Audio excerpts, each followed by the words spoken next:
Fashion Insider friends, what is up? This is the Fashion Crimes podcast where I cover all things fashion, style, shopping, style inspiration, and interview incredible small business owners who are changing the fashion industry for the better.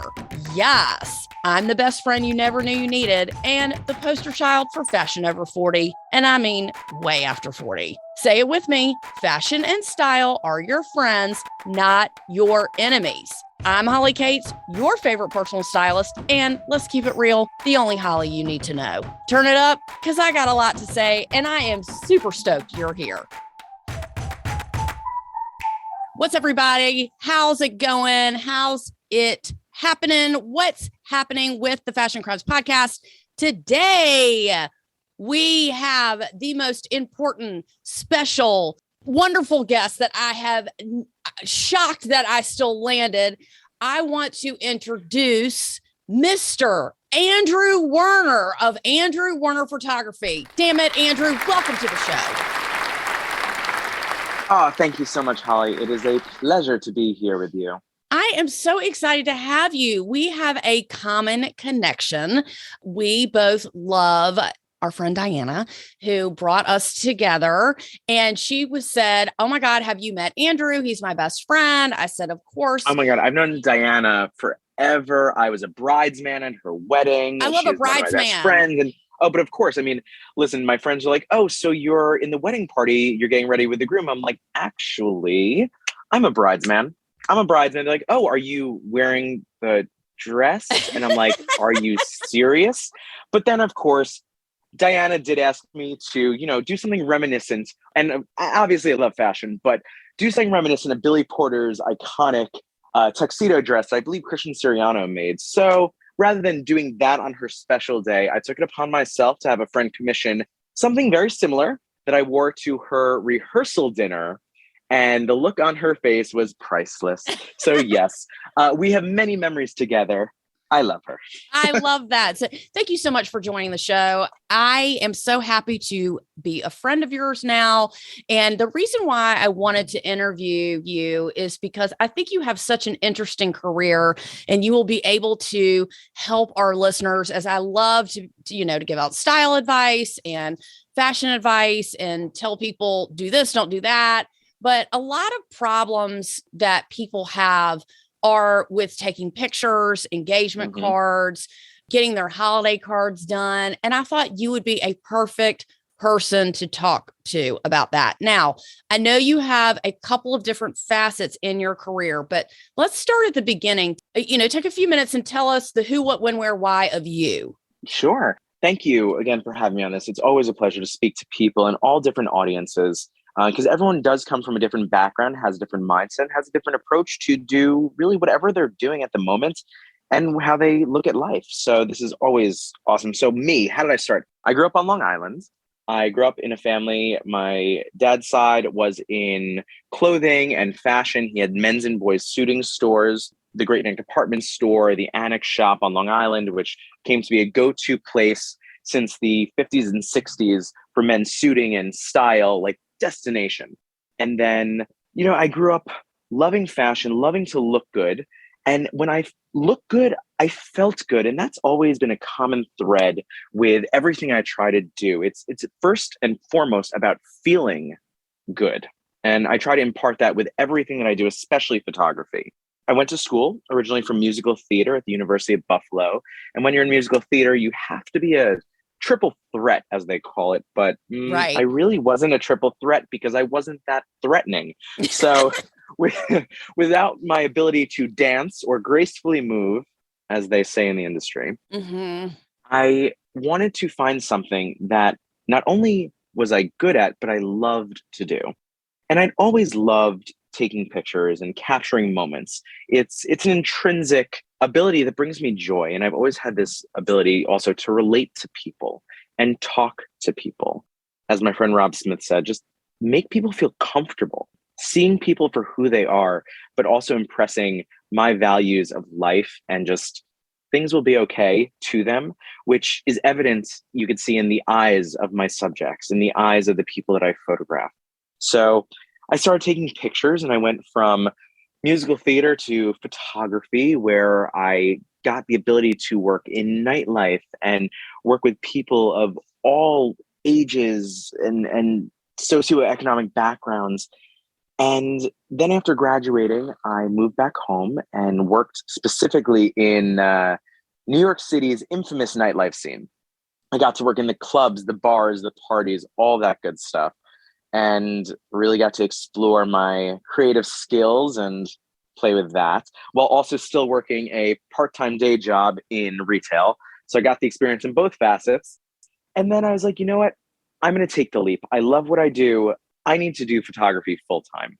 So started doing that and organically snowballed into from nightlife to daytime and shooting for society publications and magazines like Modern Luxuries, Manhattan and Gotham and Hamptons and Time Out New York. And then that parlayed into working with Harper's Bazaar and shooting all the events for Town and Country for Hearst Publications. And then I also shot for Condé Nast and then all different magazines, which really let me explore not only the event side of things, but also fashion and editorial and product. And whereas most photographers have a specialty, when people ask me, what's your specialty? My response has been, what's your budget? Mm-hmm. I have the ability and have taken it upon myself to study and work hard to explore so many different facets of photography and fall in love with them that I can really be a man of many skills and wear different hats, ideally without messing my hair. But yes, I wear many different hats when it comes to photography. That was funny. That was funny. Andrew does have fabulous hair, by the way. So let me ask you this. You're singing, you want to be on Broadway, and you're like, just kidding. And then you start taking pictures. You have no photography experience. Is this correct? The experience that I had was growing up when I'd go travel in the summer. I would take tons and tons of pictures. And this is back when everything was film. Right. And I would just develop. And I was like, okay, this is getting really expensive.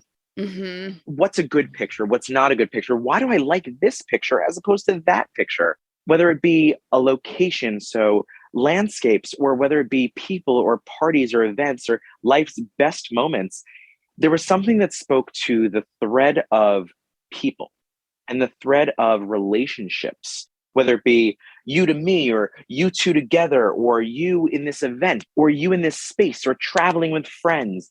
It was that joy of capturing happiness or just moments or being able to then curate them. So when it comes to engagement photo shoots or proposals or weddings or even events like last night I did a red carpet, there is so much to be captured and savored to make a moment last forever.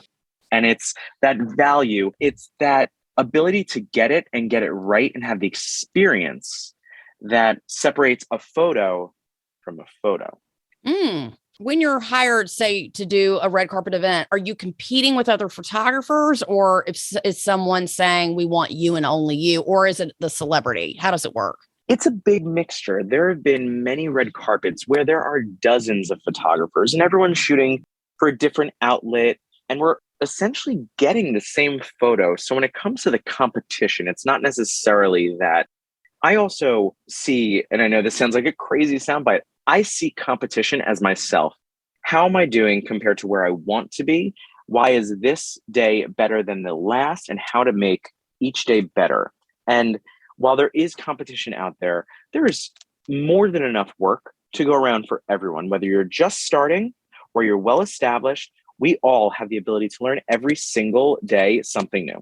I really appreciate you saying that. And as a personal stylist, it was the same thing when we took, when I took some final courses where the person who we learned from, they were stylists in LA, and they were like, there is more than enough stylist work in the world for everyone 1,000 times over. You don't ever have to trip about not getting this job or this assignment. There's always going to be something bigger and better. And the big thing is, though, things are constantly changing, especially in the world of fashion. And the same goes for photography. I mean, there are trends of different ways to approach things and different filters or different styles of shooting. And when people say, what's your style? Or why are there so many different styles? Or why do you just do this? I'm like, photography, although it's capturing an image, is similar to writing. I mean, that's why there are a million books about the same thing. There are a million photo books about the same thing. But what makes it special is the approach. And more often than not, the person who took it. So, we all write our own stories. Mine just happens to be visual as opposed to written down in copy. Right. And you are a very creative person. I think that's why I was drawn to you, because I had seen you. We go to Fashion Week, obviously, and I'd seen you before, and you're always taking pictures there. You stopped me in my tracks. Always, always. And, you're always super kind to us. And that's how I met you. And I was like, oh my God, he's a big time photographer. Time out. Let's get one thing straight. I am far from kind. I am real. Time is money and I'm expensive. When I see someone in a drop dead gorgeous outfit or that can stand out from a crowd, I get their picture. So I'm not kind. I'm real. I meant you were nice to me. That's what I meant. Well, always. Yeah, you're always nice to me. So when talking about fashion, I know that you take pictures of a lot of women, men as well, but you take pictures of a lot of women. When I help clients, I have like two sort of benchmarks that I work with. Yes, you can, and don't say you can't, and girl, no. When you see people, not at Fashion Week, but when you see regular people on the street or you're working on an assignment, tell me some things that you like to photograph when it comes to women's clothing, maybe some things that don't work as well. Do you have any advice for people that get their picture taken or they want to get their picture taken, and how to get the best product at the end, and start with their clothes? Absolutely. How you present yourself to the world is how you are expressing yourself. And it can change from day to day to night to night. So it depends on dressing for the occasion. That's always a good thing. You can never be too overdressed, I like to say, because then you stand out. But also know what it is. What is the scope that you're trying to present? I know I'm all business right now, but it really comes down to you're dressing for something in particular. So let's say you're dressing for something particular. Don't be all crazy when this is the dress code. So if, let's say, I don't know, give me a situation. So let's just talk about if somebody hires you for an event and you see some people who look really good and you see some people who don't, who are like, what are common mistakes that you see? Or do people wear ill-fitting clothes? Do they not dress for their body type? Those are my go-tos.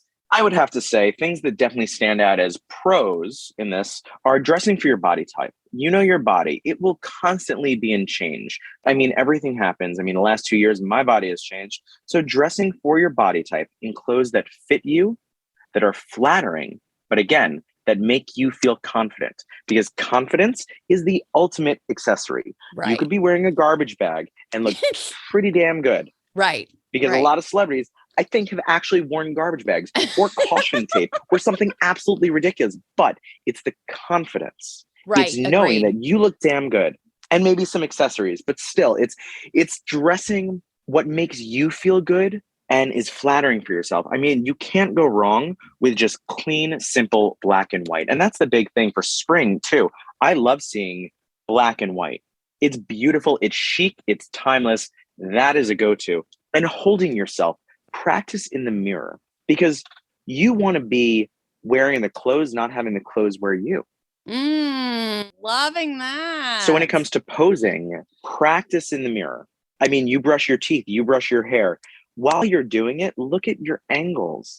I often tell people when I'm working with engagement photo shoots, which is usually the first of many photo opportunities for a wedding, I call it the Sundial Approach. And you practice in the mirror, and you hold your nose straight ahead and you tilt where a clock would be, and you see how the shadows fall on your face. So you look at 1, 2, 3, 4, and you point your nose to all the different numbers that are on this imaginary clock in front of you. I'm doing it right now. I'm doing it right now. Exactly. and you see what angle is the most flattering. So if you're pointing your nose, as I get in front of a mirror right now to make sure I'm doing it right, point your nose towards 1. Maybe that's not the most flattering because you see up your nostrils. Okay. But then you point your nose to 3 a little bit. Oh, I seem to have, or I appear to have, a little bit of a double chin. Now, work on your body. Pull back your shoulders, extend your neck slightly so that 3 o'clock is more flattering. And then as you practice this more, you will see what the most flattering angles for your face are, which is the Sundial Approach. That is incredible advice, Andrew. I mean, how long you been sitting on that one? I mean, wow. I heard it years ago from someone, so I can't take full credit for it. And I never realized it, but they called it the clock approach. But I'm like, the sundial, because that's shadows, and the whole thing about photography is lighting for your face and everything. But it's looking, and what is the most flattering for you? But it's not just your face. It's where are my shoulders? Do I have to drop them, pull them back? And then the other thing people always do, which drives me crazy, is they extend their chin and point it up. That's cute, but I don't want to see up your nose. Mm-hmm. So you have to compensate and extend the shoulders, pull back, adjust the body. Modeling is very hard.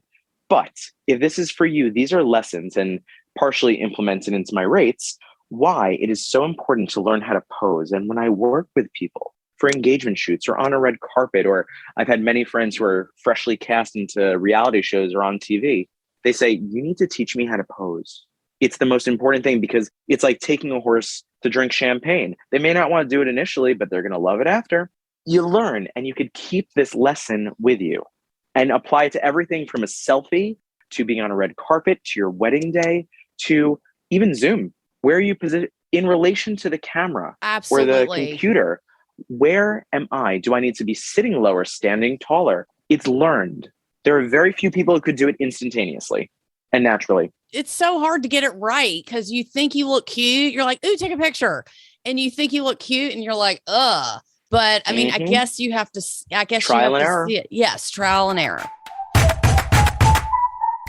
Okay, Andrew, that was the most incredible advice I think I've ever gotten about posing. I know our listeners will love that, because I get a lot of requests for, styling for engagement photos and styling for Christmas cards and things like that. And when I get Christmas holiday cards, I'm a harsh critic, so I like to make fun of my friends, and we have a good repertoire going, but I do understand it. Really, every little detail counts, especially if you do have kids. It's practice and knowing what's right for your body type. So something may work for someone else does not mean it's going to work for you. That's right. You are your own individual. So I know that you are a low-key jewelry designer, and I want to talk about your pins that have been so incredibly popular. Everyone's fawning all over them. I want one. I want to get one for my husband. You have created a line called Flird, and yes. I want you to tell us all about it. Sure. As a photographer, a lot of my business has been events and red carpets and black tie affairs. And going back about 6 or 7 years at this point, wow, time flies. I was heading to an event at Cipriani, which is this huge venue in New York City, honoring Linda Fargo from Bergdorf Goodman, and it was black tie and gorgeous. And, I wanted to stand out for the right reasons at an event. And the costume of black tie for guys at that point was pedestrian. It lacked. It was black and white. I looked like a penguin, but it still looked chic. And you couldn't tell as a photographer from, let's say, 10 feet away, whether Tom Ford made your tuxedo or H&M. I totally agree with you 100%. So I needed, for my own purpose, selfishly, a reason to stand out while I was photographing it. And boutonnieres have always been around for the last, many decades. And they were a symbol and a visible symbol of just wanting to express yourself and showing the masculine side of nature and beauty in a flower. So I made my own. I went to Michael's craft store, got some burlap, spray painted it red, and plopped it on. Over the course of the night, I received several compliments, and they're like, oh, where did you get this? I said, oh, I made it. And the questions then would arise, oh, we didn't know you had a line of accessories. Well, from the people that gave me those compliments, I took it and ran to my now very good friend, Nancy Foreman, who has a company called the Accessory Think Tank, and said, great, I'm getting compliments from these key people in the industry, the actual tastemakers. They think I should have a line. Let's develop it. So I found the missing niche in the industry, which was, in my opinion, a luxury lapel flower that was handmade. And there was nothing that, let's say a guy was wearing, or even a woman, but a guy at the time was wearing a $400 blazer or a $1,500 tuxedo, and prices could go as high as, I don't know, with Xenia and all these brands. But there was nothing to reflect the opulence or the price point that they were spending versus what they were wearing. So I created that, and Flird Pins has evolved to leathers, exotic skins, everything from tennis ball and cork to I've had clients in Texas send me their unused mothers or grandmothers Hermes scarves that they just don't wear. So what did I Wow. do?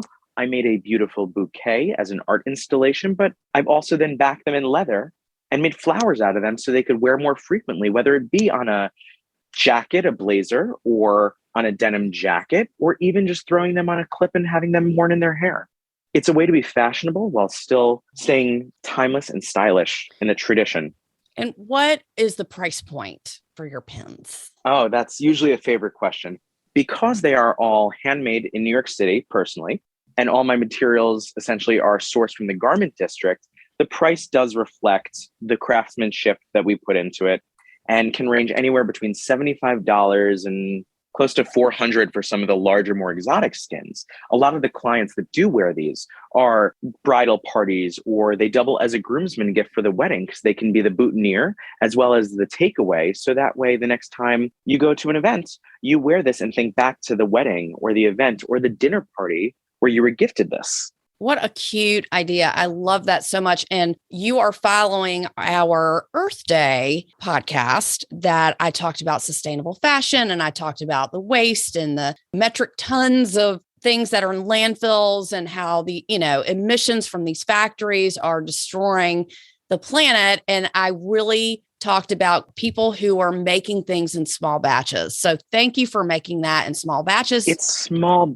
batches. And as much as we are all guilty of it in some capacity, fast fashion is not your friend. Right. Plastics are not your friend. And while this may not be agreeable to everybody, if you are eating meat, rather than throwing out the excess parts, I'm taking these leathers and these skins and things that, whether they were created for it or not, they are biodegradable.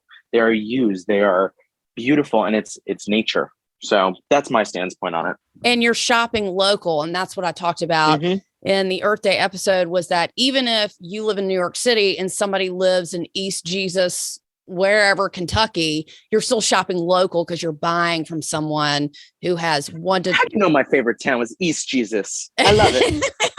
I mean, you're still shopping local. It doesn't literally have to be your town, is what I'm saying. It's important to support all of these small businesses, right, especially with what's happened in the last 2 years. These companies, they're huge. That's great. And they will knock off these small businesses. It's important to support people and your friends. Support your friends. Don't ask for free, and please don't ask for discounts. Let us offer that to you. Can I get that on a pillow? If I had $1, it's already in production. If I had $1 for everyone, $1, you must be on sale. I mean, 5 at least. I know.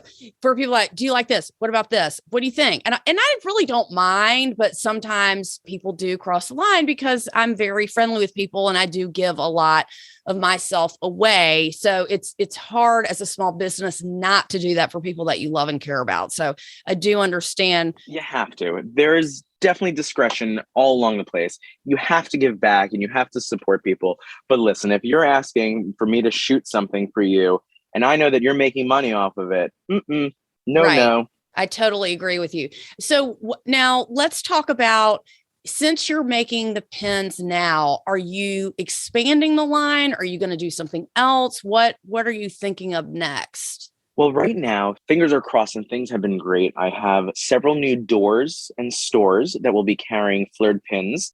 Right now, they're selling at Lizzie Tish's store on Madison Avenue in New York City, which is amazing. They have been sold at Barney's from New York to Beverly Hills, Bergdorf Goodman, Nordstrom, and other boutiques and specialty shops up and down the East Coast. It is so exciting to see something that you created. I know, just off of a whim. And if somebody wants to get one, do they just contact you directly? How? The collections are available at flirdpins.com. That's flower in French with a D, FLEURDPINS.com. And you could see how they're worn, some styling tips and social media stuff on @FlirdPins on Instagram. It's great because initially they were created for me and, let's say, guys to stand out on the red carpet.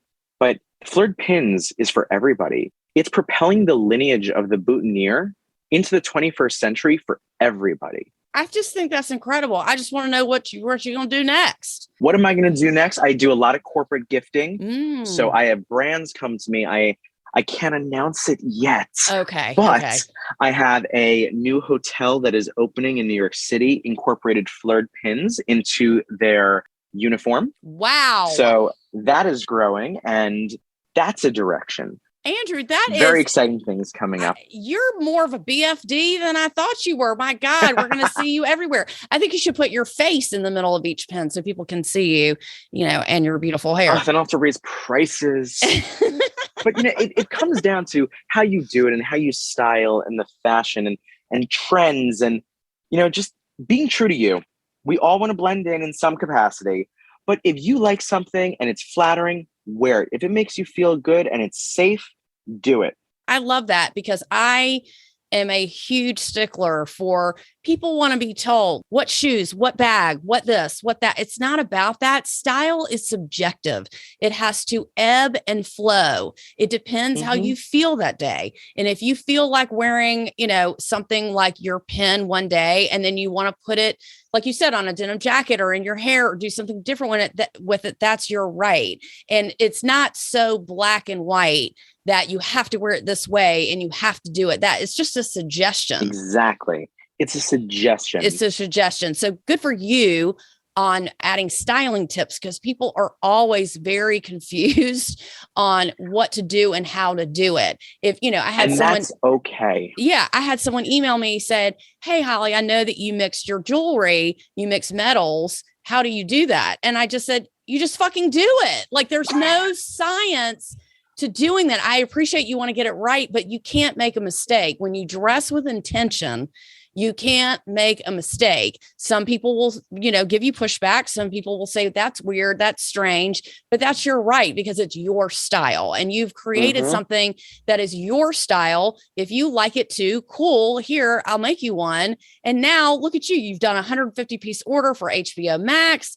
You're selling in all these stores. I mean, you're going to be on Good Morning America, I'm sure, coming up soon. They're probably going to want you. I hope so. I just put that in the universe for you. You're welcome. Yes, please. You've got all these good things going on. And when you surround yourself with the right people, that's why I wanted to interview you, because your career is really, to me, a bright spot on, hey, you set out to do something and you did it. You did something else that you didn't plan on doing, but look at that. Now you're nurturing that. And you're not just this. You're not just a photographer. You're not just offering solutions. You're saying this is an all-encompassing thing. This goes with this, and this will hand you with that. And then I can help you with this. And I love supporting entrepreneurs like yourself because it's not just about style and fashion. It is, but it's not, but it's about getting yourself back and figuring out what that means for you.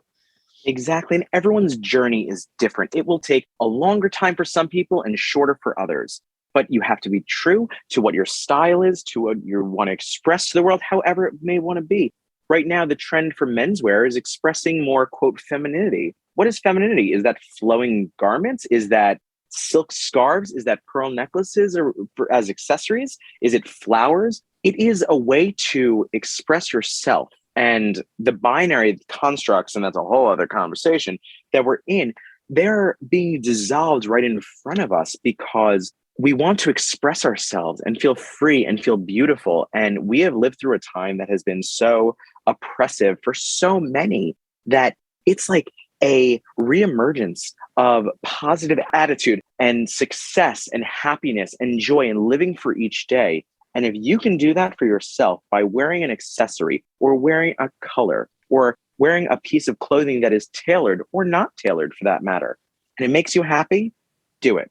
And I do have one, since we're talking about menswear, I do have one question because I have people asking me this and I can't answer.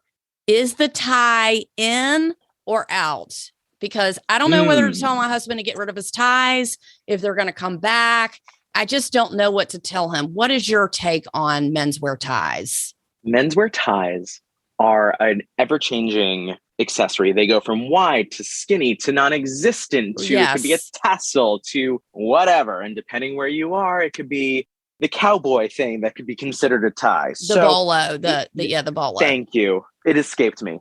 I would say save your ties, because if you have ties that are wider, you can always taper them.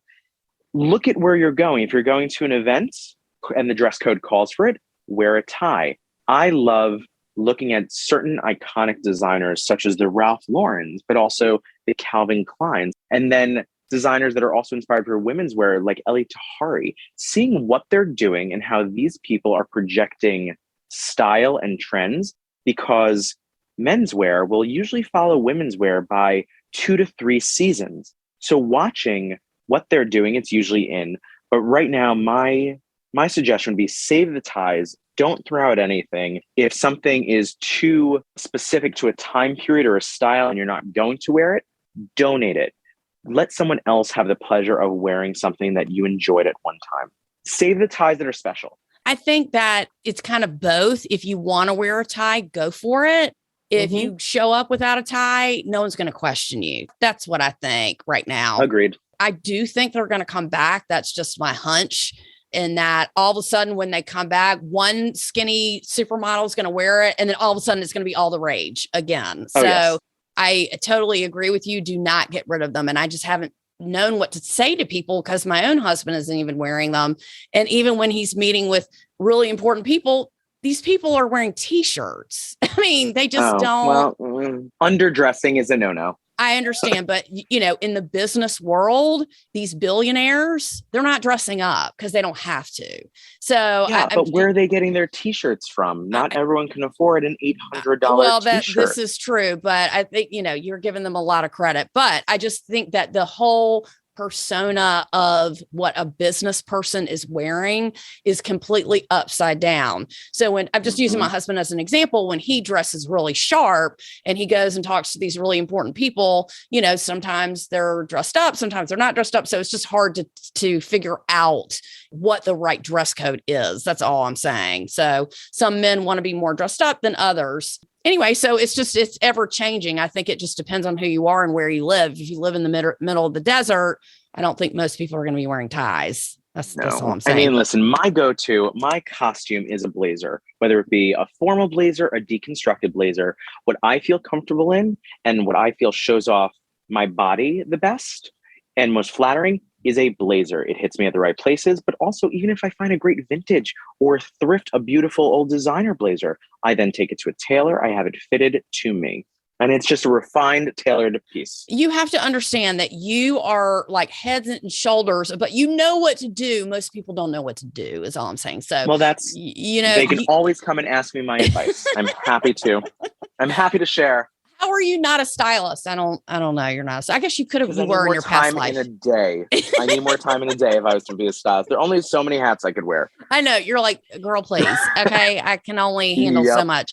So I want to thank you so much for sharing all of your knowledge, dropping your knowledge with us, giving us posing advice, giving us some style advice, letting us learn about your pins and how we can purchase them. I would love to get one for my husband. I have to see what kind he wants, but I would love to order that. And we love supporting small brands. We want you to be part of our brand bestie program. And we'll talk more about that later, where people will be able to purchase your items and give you a review and learn how they heard about you. And it's all everlasting, all encompassing. And we're just so thrilled that you are part and friend of the Fashion Crimes podcast. I can't thank you enough for your time and your energy. And thank you so much for being with us. Any last words? How can we find you?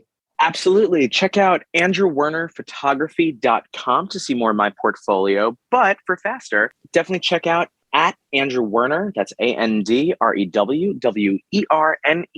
on Instagram. Oh my God. Amazing. And so is your Instagram like everything that you're doing, your photography, your pen? Oh, your pins is separate. Some good highlights. You got Andrew Werner and Flird pins, 2 of my several businesses. I got my new gifts coming up. I hope nobody's listening because I got some gifts coming up, especially for Father's Day. Good Father's Day gift, everybody. All right. Check out Andrew Werner. We are so grateful to you. My name is Holly Katz. I am the hostess with the mostest. I am the only Holly you need to know. And of course, your favorite personal stylist. Thank you so much for listening. Please check us out on Instagram, on Facebook, connect with us. Let me know your fashion questions, your style questions, your wardrobe questions. we want to thank Andrew so much again for joining us. And if you have any further questions for him, make sure you let us know or reach out to him on social media. Again, we love supporting small brands and small businesses. If you have somebody that you know that you love, please let us know. We'd love to give them a shout out on the podcast. And we want to say thank you for listening. We love our Insider Bestie crew. This has been the Fashion Crimes Podcast, and we are out.